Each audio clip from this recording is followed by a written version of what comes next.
petang, Pak Erwin, Mas Burhan, Bang Twedi. Selamat petang. Apa kabar? Baik, Pak Erwin, terakhir Pak Erlangga bilang Jokowi dan Gibran sudah masuk keluarga besar Golkar, tinggal tunggu formalitasnya. Ini kenapa soal formalitas ini alot, lama? Ada apa sih Pak Erwin? Saya kira yang pertama kalau kita melihat kenapa Golkar dan Pak Jokowi dan Mas Gibran dekat, karena kita punya satu kesamaan dalam ideologi, yaitu ideologi karya. Pak Jokowi kan selalu berkarya, ingin membangun, ingin berbuat ya buat bangsa dan negara. Sama juga dengan Mas Gibran ya, kemarin di Halal Bihalal Golkar Solo Mas Gibran datang ya, dan saya kira cukup dekat.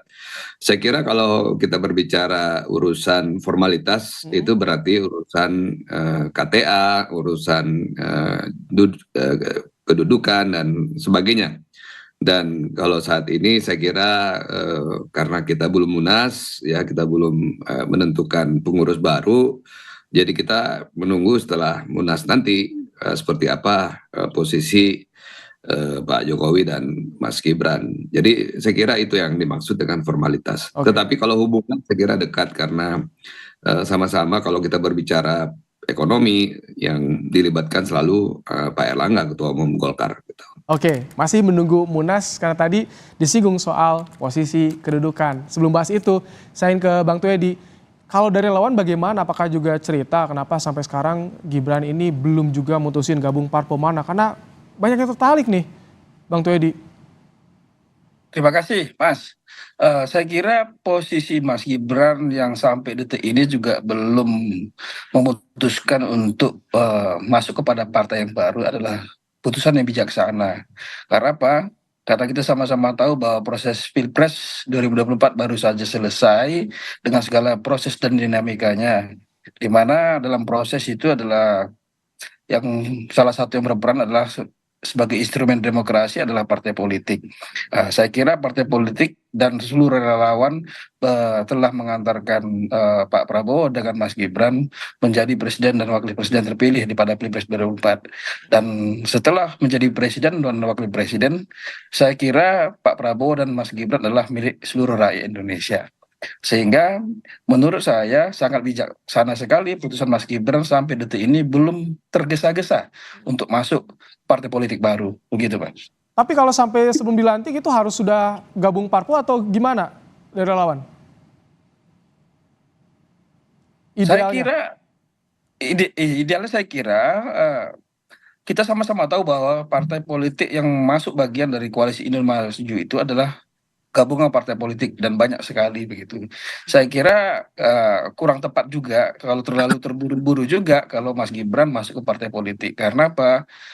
Karena kita sama-sama tahu bahwa Mas Gibran bukan dari kader-kader partai politik yang menjadi partai koalisi Indonesia Maju. Saya kira situasi psikologi partai masing-masing partai juga saya kira harus dijaga.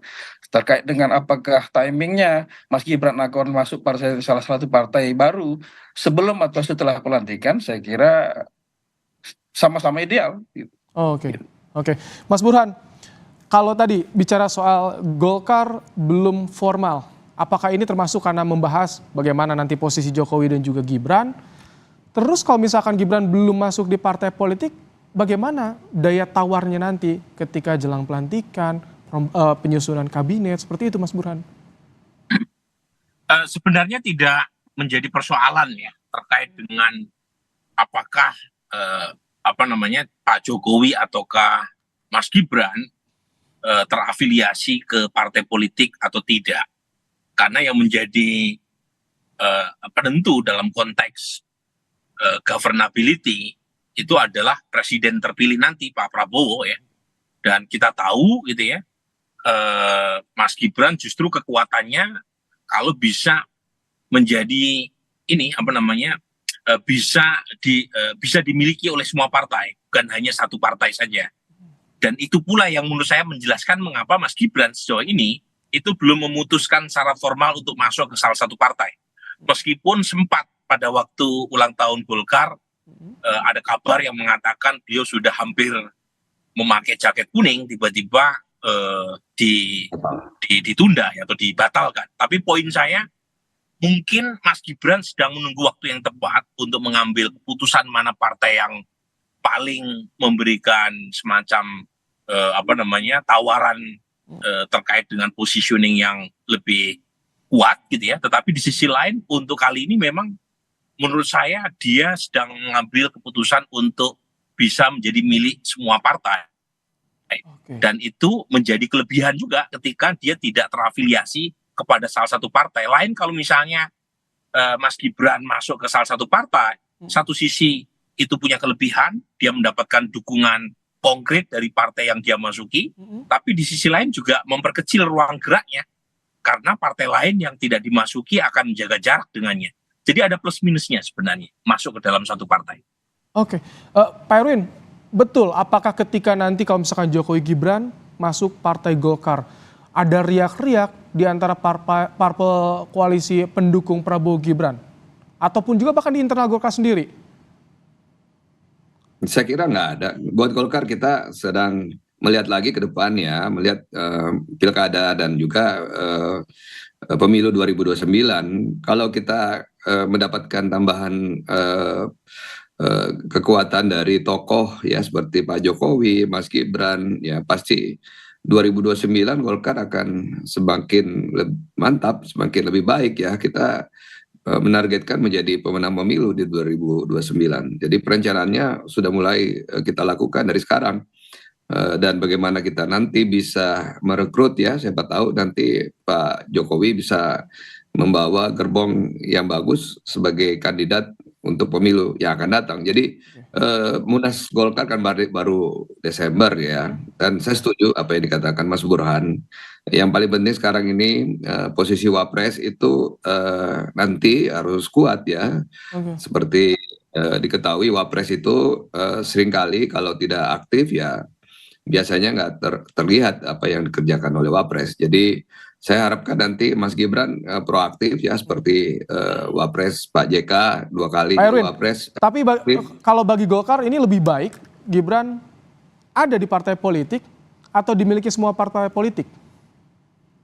Ya saya nggak tahu keputusannya kan di Mas Gibran. Buat Golkar kalau ada tokoh yang masuk akan semakin bagus karena Golkar ini terbuka buat siapa saja dan kita di Golkar kan memang terbuka TBK ya dan kita tidak membatasi dan kita semuanya menyelesaikan masalah dengan musyawarah. Jadi tidak ada pemilik di partai ini. Jadi saya kira kita menunggu ya apakah Mas Gibran, Pak Jokowi ingin bergabung dengan Golkar ya apabila serius ya kita tentunya memberikan kesempatan yang baik buat Pak Jokowi dan keluarga.